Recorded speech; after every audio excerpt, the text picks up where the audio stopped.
Hello and welcome back to Sahara TV. My name is Tracy Thompson. So you all know that the Nigerian gay community finds itself in a difficult situation.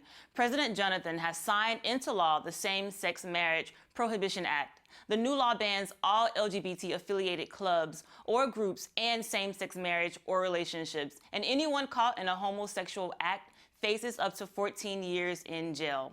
Now, joining me via Skype is gay rights activist Bisi Alimi, who is calling from London, and I think shortly, gay rights activist Ifeanyi Orazulike will be joining us from Nigeria.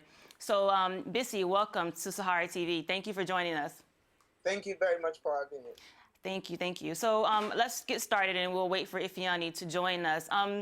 So, where were you, Bisi, when you heard of the news of the law being passed, and what was your immediate reaction? I think I was at home, and it was on a Monday morning when I got an email, which started off as a rumor, and there was a process of verification.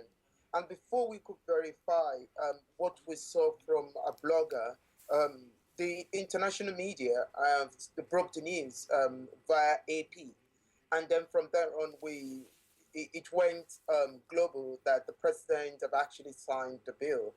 And up until Monday night, for so many of us, it was still very much like, is it true? Is it not true? Has there been a statement from Asarok? Many of us were trying to reach the government to know if this is true or not. We couldn't. And eventually, when it got into the world media, we realized that indeed it's true that the president have actually signed the bill into law. Mm-hmm. Can you describe like your emotions? Like how were you feeling? I think I had all the emotional experience I had to go through in all of my life in less than 6 hours. I was shocked, like I told you. It was a process of, no, this is not true. This can't be true. Went online. I made some calls to Nigeria. I had to get some calls from Nigeria. Then when this was confirmed about 5 hours later that it has actually been signed, I remember that the first thing I did was cry. I wept and I just said, no, this is not true. And then I got really upset. And I think at some point, and I've not said this before, but I think it's time for me to say it. Mm-hmm. I was happy that this law has been passed. And I don't know whether it was part of the so many feelings I was going through. One, because it's taken us almost 8 years of serious advocacy to wanted to see the end of this bill. It was a very difficult 8 years.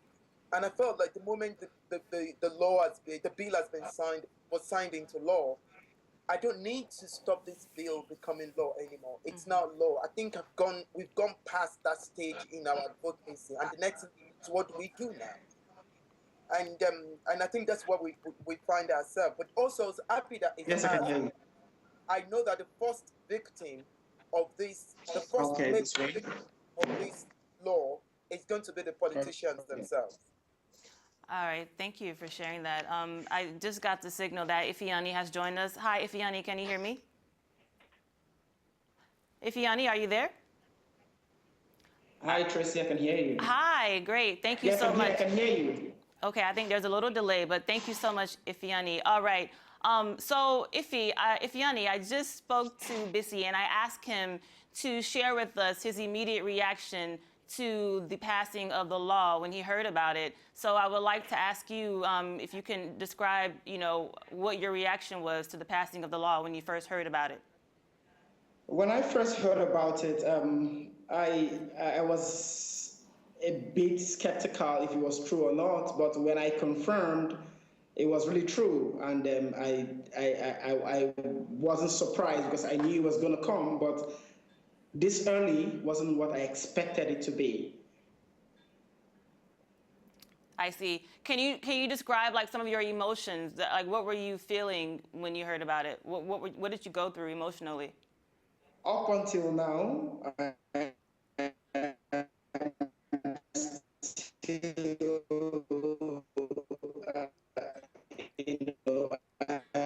still very, Okay. very much emotionally down because hearing the stories that are coming in of arrest and and people being attacked, it's not funny. And also for me to think that people won't be able to access services anymore is also something of huge concern to me. Because not only being a healthcare provider and you see that people who are sick because of their sexual orientation or gender identity or even expression will not be allowed to access services anymore becomes an issue of great concern, not just to the gay community, but also to the entire population at large. And I'm not sure if Nigeria really realizes this. I see. Thank you so much. So still, Ifeanyi, I want to stay with you because you are in Nigeria right now, and this law is not a surprise. We all know that Nigeria is outrightly against homosexuality. But I want to ask you, what was the environment like on the ground in Nigeria the moment that it was true that this was law? When the news made it into the air, people became very, very apprehensive.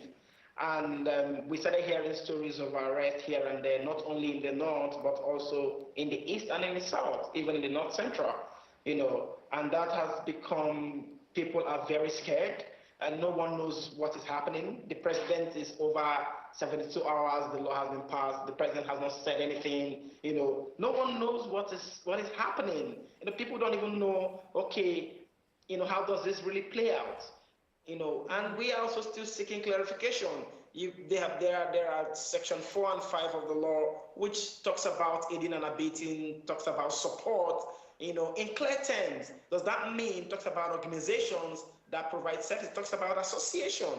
And all these things are things that are guaranteed in the Nigerian constitution. So it's bizarre, I would say, seriously, because this is not really a good time. It's really a critical time for Right. LGBT people in Nigeria right now. So can you sort of describe, what the gay community, like what are they doing right now? Or have they been just sort of pushed even further underground, or are they sort of, just sort of standing out more in Nigeria? Well, everyone wants, these are also personal things, people, it's up to people to speak up.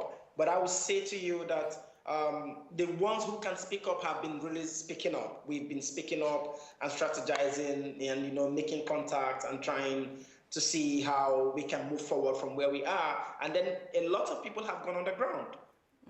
A lot of people have gone underground. So there are a few activists here and there who are speaking up and saying this is outrightly wrong. This is not right at the time. And this is unacceptable by us, even by humanity. Although Nigeria is a very, very sentimental country, but then the punishments stipulated in the law are bizarre. You just want to throw somebody into jail for 14 years for loving someone else. You want to throw someone for providing support for a gay person for 10 years. That's bizarre. So if a doctor treats a gay man, he's supporting, he's aiding and he's abetting a gay man. That's what it means. And the man, he or she deserves to go to jail for 10 years. You can't gather together and talk about gay issues or gay rights in Nigeria. If you do that, you go to jail for 10 years. Thank you, Ifeanyi. Bisi, I want to come to you. So both of you guys know that social media was on fire. Like large conversations were taking place once the law was put into place. So Bisi, I want to ask you, what is the Nigerian population in the UK? What are they saying? How are they responding to all of the news and the developments? Like you rightly said, Twitter has been on fire. My Twitter page has been on fire. But I think it's good we're having this conversation. I think it's good we're opening up. The people that are in support are now becoming very vocal. And I think this, in a way, we argue against whatever pull that is out there suggesting that the Nigerians are homophobic. We're seeing more and more Nigerians who are open-minded, and I'm really proud for once in my life that I am seeing this is an issue that I've evenly divided the country, but not so have given people who are well informed about the issue the opportunity to come out and speak. I wouldn't say the Nigerian community in Britain have said anything. Nothing has come out of the Nigerian population here in the UK. I'm hoping that in the next few weeks, the black media in the UK will start talking about this issue. They've not started talking about it. I don't know why. It goes to show how timid and cowardly some of media are. Basically, I think it's time, the black media we have in the UK and in Europe step up their game and start providing a platform to have this conversation. I'm sure we'll get a reply or we start seeing signs from the Nigerian community in the UK. But be that as it may, for those that have been very vocal on Twitter, I give them kudos. They've been doing amazing, amazing. uh, Against this war. They've been very expressive about this. And to all of our straight allies all over the world, wherever they are in Nigeria, in the UK, I just want to thank you guys. I want to say thank you so very much for standing behind not just the LGBT community, but the pride of Nigeria, for standing behind human rights, for speaking up now when it matters. Because in 20 years, when the history of Nigeria will be written, people like you will not be forgotten. Thank you for sharing that. So Ifeanyi, well, this question is for both of you guys, but specifically for Ifeanyi in Nigeria. We know that the passing of the law has already created arrest in some parts of Nigeria. Can you explain who is calling for these arrests? What are people looking for? How are they happening? And are people somewhat already being charged? Well, we've not gotten cases of people who are being charged already, but we've gotten cases and reports of people who have been arrested, and police is extorting money from them. I got a call yesterday from a close friend of mine that a friend of his in Lagos was arrested, and he had to pay 100 grand just to be released. He doesn't want to be, he doesn't want to talk about it. There are people who are still scared. And when they arrest people, they make them also mention names of other people they know, even when it's not true. When people are being reported on the ground that they are perceived to either be gay, or even if they are gay, they are being arrested. So there have been no case yet charged to court saying this is what they are being charged for. But obviously, people have been arrested. Some people have been lashed, and released, and people are paying money to be released. Yes, I'm sure nobody wants to go to jail. And to add to that, yes, please. I think when we talk about the secular courts, the customary courts, the court of the Federal Republic of Nigeria, nobody has been charged. But when we talk about the Sharia court, the report we got is of the case of a young man who has been charged and he was sent to 20 lashes of the cane. I think that happened about 2 days ago. Others are still awaiting trials. And let me give you an understanding. I've never been to a Nigerian prison before, but I've had a horrible experience of being locked up in a Nigerian police cell just because of my sexuality for 2 days. And I tell you, it's one experience no animal, and I mean it, no animal will want to go through, not to talk of a reoffending criminal. Then you now put somebody in a situation like that because of something that person has no control all over. That is total violation of fundamental human rights. This is the thing that George Orwell talked about in Animal Farm. And what Nigerians don't understand is the Nigerian government is coming after this animal, quote unquote. By the time they are done with this animal, they are coming for you. And it is time you stand up and speak now, because they are not stopping with the gays. They are coming for people more than the gays. It's just a matter of time. Thank you for sharing that. Ifeanyi, you are the executive director of the International Center for Advocacy on Rights to Health that is in Nigeria. Have you personally faced any threats? Well, I wouldn't say for myself, but for the community, yes, people have faced. I've not faced any threat yet. And I wouldn't say I've not received any threat directly since the bill. I've received threats in the past, but since the bill was signed into law up until date, I've not received any direct threats. Okay. Maybe, who knows, maybe after the show, people might start calling me again. So I should ask you then, are you afraid? Do you fear any? I'm not sure if I would use the word to say I'm afraid. Sincerely, I don't even know what I feel, but I feel more for the community out there who are going through a lot of attacks, a lot of violence, a lot of discrimination. And like Bisi has said, I feel very honored to be part of the people who are speaking out, to be part of the people who are changing the world today. I know a lot of Nigerians listening to me right now might say, this guy is insane, this guy is stupid. But believe me, I am very honored. I am excited to do what I'm doing. I am excited to live the life I am living. I'm excited to be in the forefront of service provision to a community that has been long marginalized, to a community that has been long forgotten, you know. So the word, if I'm scared, well, I really don't know what I feel, but I feel really concerned. Okay, and then along with that, I want to ask you, what is your organization doing to, I guess, to basically deal with all of this? Right now, also the organization belongs to a larger coalition of human rights, and then we have been strategizing over time, you know, and I'm not sure this is the place where I want to talk about our strategies to avoid, for security reasons, but we have done lots of strategic conversation, you know, planning on what next steps to take. But that is not what that's not what I think I should be discussing here, because it's not safe for us at all. Okay. So maybe you can speak on this. There are rumors of an upcoming protest to be held in Abuja, and this was online. It was public online. Is this something that is possibly true, and isn't it really risky right now?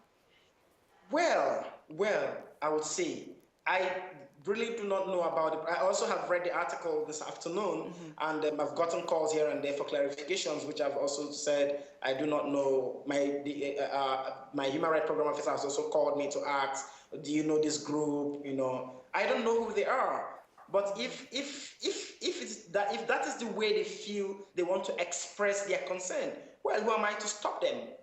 I can't stop them because I don't even know who they are. I've not met them before. Nigeria is big, so you have people from different places doing different things they can do. And I'm excited that people are talking. Nigeria has not spoken like this in a long time. You know, I'm happy that people are people are speaking out. We are dialogue, we are talking on social media, like Bisi has explained. You know, people have called us names and said lots of things to us. But the truth of the matter is, we will keep talking. We will keep educating people to understand.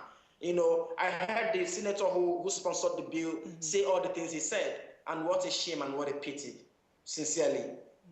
If we talk about culture, okay, I think if that homosexuality is un-African.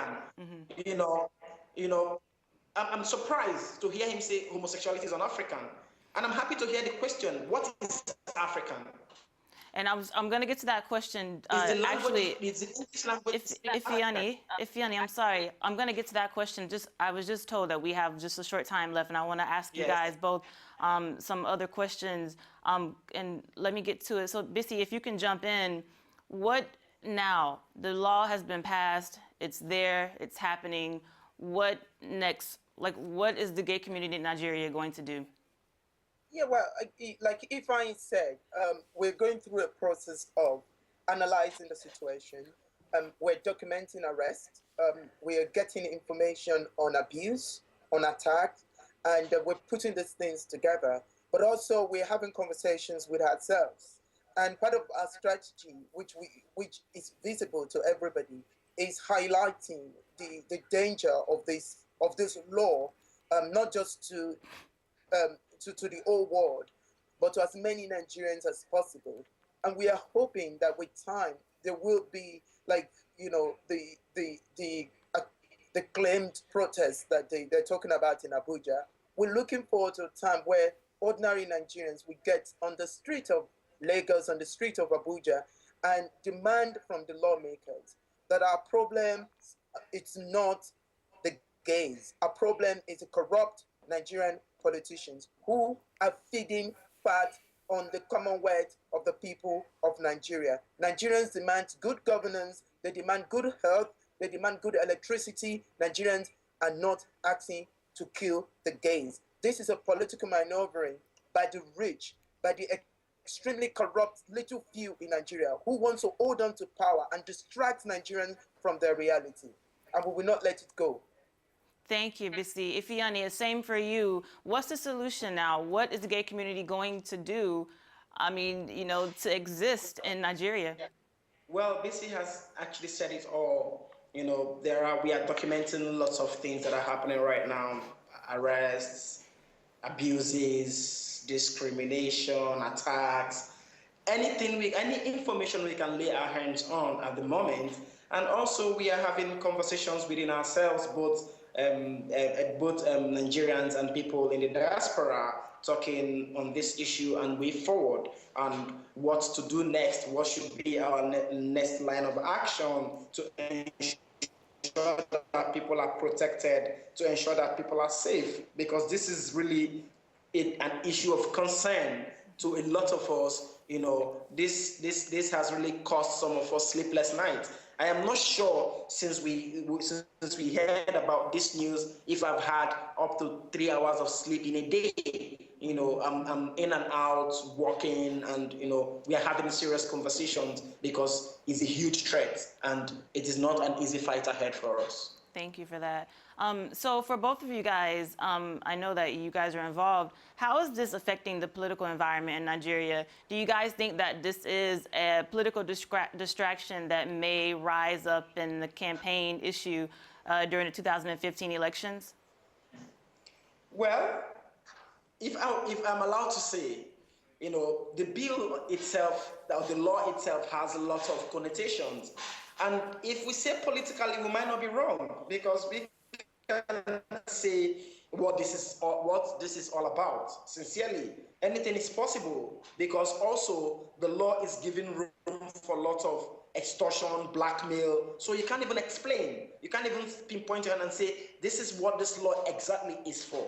You understand? Yes. So possibly we don't know if it's a shield for 2015. Mm-hmm. So we can't explain. We can't say, obviously, there are lots of gay people in Nigeria. Mm-hmm. We can't deny that fact. Okay. At different levels, at different stratas of Nigeria, there are gay people everywhere. So we can't actually say this is what this bill is for, if it's going to be political, but the chances of it being political is there. Okay. The chances of it being used as a political weapon is there. All right. Thank you, Ifeanyi. I'm getting the cue that I have to wrap up, but I do want you guys both to answer my final question, which is, the idea that being gay is un-African. Ifeanyi, you already started earlier, but I would like for you guys to just respond to that. How do you guys respond to the idea of being gay is un-African? I think the old fact that people think that homosexuality is un-African. I would want to end on this premise. Human beings have sexualities, right? Every human being has a sexuality, and sexuality is either straight, which is heterosexual, or you come into the middle, which you're bisexual, or you be on the other extreme of it, which you are homosexual. Now, as it is, every human being have got these sexual traits in them. And it depends on, which side of the spectrum you are. So if Africans then keep arguing that homosexuality is un-African, then it brings back to the arguments that might have had 200 years ago. That then, when people tell me that it's by choice, I love to ask them that question, that when exactly did you make up your mind as a choice to become straight? If we keep, I don't want to sound so fascist on this program. Mm-hmm. I don't want to sound so racist, but if sexuality is about human, and Africans in 2014 are saying that homosexuality is un-African, I then think sometimes I question myself, if really we are saying Africans are less human, because then we cannot exhibit the characteristics of real human beings. And that brings about so many questions the colonial masters used against us. And unfortunately, we are using those same arguments against ourselves, but not just to demonize a particular group, but to condensate ourselves, to question our own humanity by saying that our sexuality is rigid, our sexuality is restricted. And for me, it breaks my heart that we cannot have human conversation and understand the dynamics of humanity. It is a shame.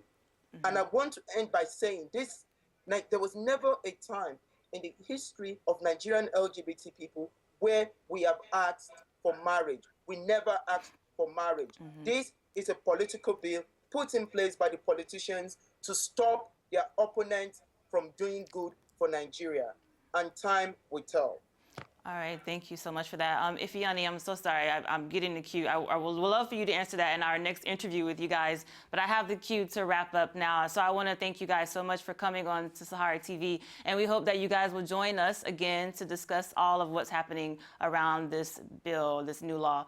Guys, thank you very much for watching. That has been Ifeanyi Orazulike and Bisi Alimi. Ifeanyi is in Nigeria and Bisi is in London. Thank you for watching, and stay tuned. There's much more coming up.